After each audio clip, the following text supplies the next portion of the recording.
नमस्कार, गोड्डा झार न्यूज में आप सबों का स्वागत है। आइए जानते हैं झारखंड के लगभग सभी जिलों की मुख्य बड़ी खबरों को। पश्चिम बंगाल के नंदीग्राम के संग्राम में ममता बनर्जी को दी मात, जानिए जीत पर क्या बोले शुभेंदु अधिकारी। पश्चिम बंगाल में विधानसभा चुनाव का सबसे कड़ा और दिलचस्प मुकाबला नंदीग्राम में हुआ। मुख्यमंत्री ममता बनर्जी को कभी उनके दाएं हाथ रहे शुभेंदु अधिकारी ने नजदीकी मुकाबले में हरा दिया।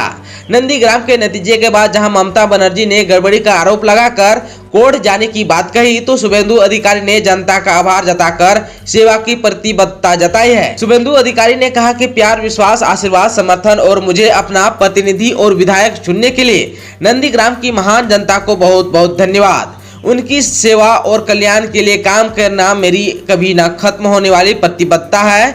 मैं वास्तव में आभारी हूं। शुभेंदु अधिकारी ने इसे ट्वीट के साथ इस सीट की मतगणना का परिणाम भी साझा किया। उसके मुताबिक शुभेंदु ने ममता बनर्जी को 1736 वोटों से हराया है। कोरोना को काबू करने के लिए लॉकडाउन पर विचार करे केंद्र, सुप्रीम कोर्ट की नसीहत। देश में कोरोना वायरस की दूसरी लहर को काबू करने के लिए सुप्रीम कोर्ट ने केंद्र और राज्य सरकारों से लॉकडाउन पर विचार करने की बात कही। रविवार रात सुनवाई करते हुए सुप्रीम कोर्ट ने कहा कि हम केंद्र और राज्य सरकारों से सामूहिक समारोह और सुपर स्प्रेडर कार्यक्रमों पर रोक लगाने पर विचार करने का आग्रह करेंगे। सुप्रीम कोर्ट ने सरकारों से कहा कि वे लोक कल्याण के हित में दूसरी लहर के वायरस पर अंकुश लगाने के लिए लॉकडाउन लगाने पर विचार कर सकते हैं। नर्स और डॉक्टर के कई पदों पर भर्तियां, सीधे इंटरव्यू से मिलेगी नियुक्ति। Steel authority of India limited ने बोकारो जनरल हॉस्पिटल में डॉक्टर और नर्सों के 60 पदों पर भर्ती के लिए योग्य और इच्छुक अभ्यर्थियों के लिए भर्ती नोटिफिकेशन जारी किया है। नर्स या डॉक्टर के पद पर आवेदन के इच्छुक अभ्यर्थी आज यानी कि 3 मई 2021 से 8 मई 2021 को सुबह 10 बजे से दोपहर 1 बजे तक साक्षात्कार में भाग ले सकते हैं। नर्स और डॉक्टर के पदों पर अभ्यर्थियों का चयन सीधे इंटरव्यू के जरिए होगा। डॉक्टर के पदों के लिए आवेदन करने के लिए अभ्यर्थी को किसी भी मान्यता प्राप्त संस्थान से MBBS पास होना जरूरी है। साथ ही मेडिकल काउंसिलिंग ऑफ इंडिया में रजिस्टर होना भी जरूरी है। वहीं नर्स के पदों के लिए आवेदन करने के लिए अभ्यर्थी को BSc यानी कि नर्स या 12वीं साइंस पास होने के साथ 3 वर्षीय JNM डिप्लोमा होना अति आवश्यक है। CBSE 10वीं का रिजल्ट 20 जून को, जानिए क्या होगी रिजल्ट जारी करने की पॉलिसी। CBSE यानी केंद्रीय माध्यमिक शिक्षा बोर्ड 10वीं बोर्ड का रिजल्ट 20 जून को जारी कर देगा। CBSE ने इसकी घोषणा कर दी है। छात्रों के स्कोर की गणना करने के लिए एक नई स्कीम तैयार की गई है। इसी स्कीम के अनुसार रिजल्ट जारी किया जाएगा। छात्रों के स्कोर कार्ड बनाने के लिए CBSE ने जो टेबुलेशन पॉलिसी बनाई है, उसके अनुसार छात्रों को 20 अंक फाइनल इंटरनल मार्किंग पर, जबकि 80 अंक पूरे साल हुए विभिन्न परीक्षाओं में उनके प्रदर्शन पर दिए जाएंगे। स्कूल जो 80 अंक देंगे उसमें से 10 अंक पीरियोडिक के टेस्ट यानी कि यूनिक टेस्ट पर होंगे, 30 अंक हाफ ईयरली यानी कि मिड टर्म एग्जाम पर होंगे। इसके अलावा शेष 40 अंक प्री बोर्ड एग्जाम पर दिया जाएगा। मधुपुर विधानसभा उपचुनाव का परिणाम झारखंड मुक्ति मोर्चा के पक्ष में। मधुपुर विधानसभा उपचुनाव 2021 का परिणाम झारखंड मुक्ति मोर्चा प्रत्याशी हफीजुल अंसारी के पक्ष में गया। अंसारी ने भाजपा प्रत्याशी गंगा नारायण सिंह को पराजित किया। आप सबको बता देना चाहता हूं कि मधुपुर विधानसभा उपचुनाव 17 अप्रैल को हुआ था। 2 मई रविवार सुबह 8 बजे भारी सुरक्षा व्यवस्था और कोविड गाइडलाइंस का पालन करते हुए चरकी पहाड़ी स्थित मतगणना स्थल में वोटों की गिनती शुरू हुई।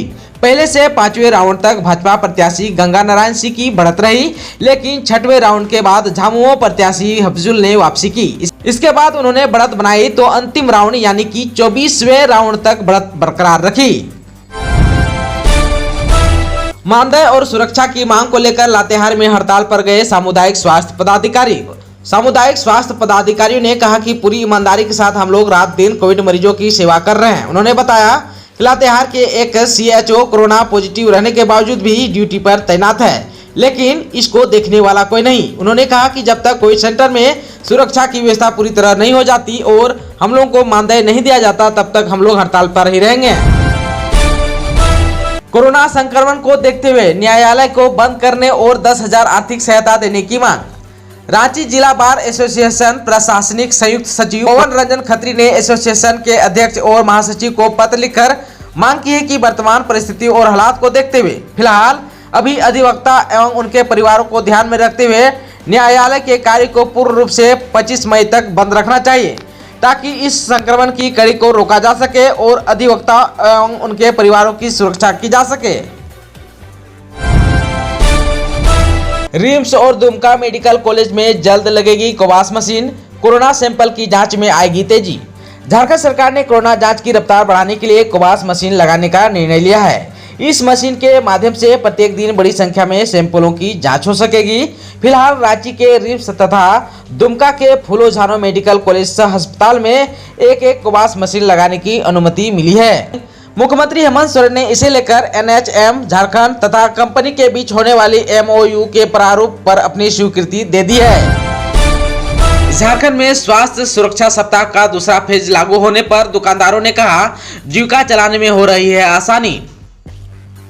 झारखंड में चल रहे स्वास्थ्य सुरक्षा सप्ताह के दूसरे फेज में जरूरी दुकानों को खोलने के लिए 2 बजे तक का वक्त निर्धारित किया गया है, जिसके बाद 3 बजे तक सभी को अपने घर वापस लौटने का निर्देश है। इसी को लेकर चौक चौराहों पर फल और सब्जियां बेची जा रही है। वहां पर लोग सुबह ही खरीदारी कर रहे हैं ताकि बाद में अपने घरों से निकलना ना पड़े। इस व्यवस्था से दुकानदार भी संतुष्ट है। उनका कहना है कि संक्रमण का डर तो लगा रहता है, लेकिन गाइडलाइंस के तहत दुकानों पर बैठते हैं और वक्त होने के साथ ही वापस अपने घरों पर चले जाते हैं। इससे उनकी जीविका चलाने में आसानी हो रही है। झारखंड में जानलेवा हुआ कोरोना, 48 घंटे में रांची के 7 और वकीलों की मौत। 48 घंटे के अंदर रांची के 7 वकीलों की मौत कोरोना से हुई, जबकि कई वकील संक्रमित हैं। वकीलों की बड़ी संख्या में हो रही मौत पर झारखंड हाईकोर्ट एडवोकेट एसोसिएशन ने दुख जताया और सरकार से मृत वकीलों के परिजनों को 10-10 लाख रुपए मुआवजा देने की मांग की है। एडवोकेट एसोसिएशन की अध्यक्ष ऋतु कुमार और महासचिव नवीन कुमार ने वकीलों के लिए सरकार से आर्थिक पैकेज देने की भी मांग की है। कोरोना की दूसरी लहर में अब तक रांची के 20 से अधिक वकीलों की मौत हो चुकी है। संक्रमण की तेज रफ्तार को देखते हुए वकीलों ने 25 मई तक पूर्ण रूप से न्यायालय की कार्रवाई स्थगित करने की मांग की है, ताकि कोरोना महामारी के बढ़ते संक्रमण की कड़ी तोड़ा जा सके। 15 मवेशी लदे ट्रक को पुलिस ने पकड़ा, चालक समेत 2 फरार।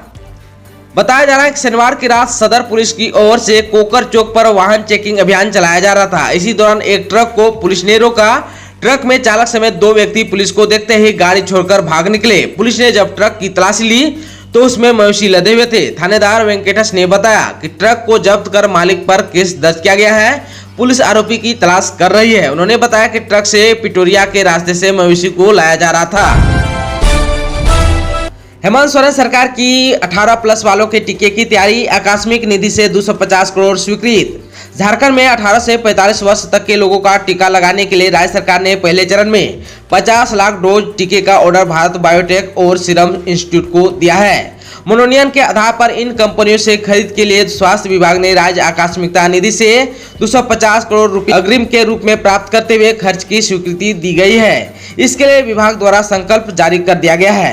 विभाग द्वारा जारी संकल्प में कहा गया है कि राष्ट्रीय जनसंख्या आयोग द्वारा वर्ष 2021 में 18 से 45 साल आयु वर्ग की आबादी लगभग 1 करोड़ 60 लाख लोगों को 2 डोज के हिसाब से 3.20 करोड़ डोज की आवश्यकता है। वर्तमान में टीकों के निर्माता द्वारा टीकों को उपलब्ध कराने की क्षमता एवं एक्सपायरी डेट को ध्यान में रखते हुए चरणबद्ध तरीके से टीका की खरीदारी की जाएगी। तत्काल 50 लाख डोज, जिसमें 25 लाख डोज कोविशील्ड और 25 लाख डोज कोवैक्सीन की खरीदारी की जाएगी। बाद में आवश्यकता अनुसार अतिरिक्त डोज खरीदी जाएगी।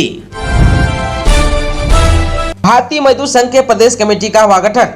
भारतीय मजदूर संघ के झारखंड प्रदेश कमेटी का पुनर्गठन किया गया, जिसमें झारखंड प्रदेश भारतीय मजदूर संघ के अध्यक्ष SN सिंह, महामंत्री ब्रिज बिहारी शर्मा, कोषाध्यक्ष उदय कुमार सिंह और कार्यकारिणी के सदस्यों का मनोनयन किया गया। HEC भारतीय मजदूर संघ के महामंत्री रामाशंकर प्रसाद को प्रदेश कार्यकारिणी समिति का सदस्य बनाया गया है। शनिवार को भारतीय मजदूर संघ के प्रदेश कमेटी का 7वां वार्षिक अधिवेशन वर्चुअल मीटिंग के द्वारा संपन्न हुई।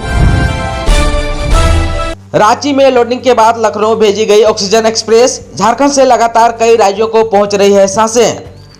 झारखंड से उत्तर प्रदेश, दिल्ली, बिहार, राजस्थान और गुजरात के लिए लगातार मेडिकल ऑक्सीजन की आपूर्ति की जा रही है। सेल, टाटा स्टील समेत कई कंपनियों की ओर से लगातार जरूरत के मुताबिक सूबे से इन राज्यों में मेडिकल ऑक्सीजन भेजने का सिलसिला जारी है। 1 मई मजदूर दिवस के दिन भी ऑक्सीजन आपूर्ति में जुटे मजदूरों ने देर रात तक काम किया और लक्ष्य के मुताबिक उत्पादन और आपूर्ति सुनिश्चित की। रांची रेल मंडल के नामकुम गुड्स शेड से शनिवार को लिक्विड मेडिकल ऑक्सीजन टैंकर की लोडिंग की गई। इस टैंकर में जमशेदपुर से ऑक्सीजन भरा गया और समय की बचत के लिए रांची लाया गया और बोकारो से चलने वाले ऑक्सीजन एक्सप्रेस ट्रेन में लोडिंग की गई। इस टैंकर में 15.4 टन और बोकारो से आए 3 टैंकरों में 44.88 टन यानी कि कुल 60.28 टन ऑक्सीजन लखनऊ भेजा गया। झारखंड सरकार ने स्वास्थ्य कर्मियों को दिया परिश्रम का तोहफा, मिलेगा 1 माह का अतिरिक्त मानदेय। झारखंड में तमाम जोखिम के बावजूद अस्पतालों से लेकर मेडिकल कैंप तक में लगातार काम करने वाले चिकित्सकों और स्वास्थ्य कर्मियों को उनके परिश्रम के एवज में तोहफा देने का फैसला लिया गया है। सभी को 1 माह के वेतन के बराबर प्रोत्साहन भत्ता दिया जाएगा। इसका लाभ कोविड-19 के तहत कॉन्टैक्ट ट्रेसिंग, जांच कार्य, कोविड अस्पताल या वार्ड में कार्यरत अथवा प्रतिनियुक्त कर्मियों को मिलेगा। स्वास्थ्य, चिकित्सा, शिक्षा एवं परिवार कल्याण विभाग ने इस संदर्भ में संकल्प भी जारी कर दिया है। इसके साथ ही आज के समाचारों में बस इतना ही। हमें दीजिए इजाजत। नमस्कार।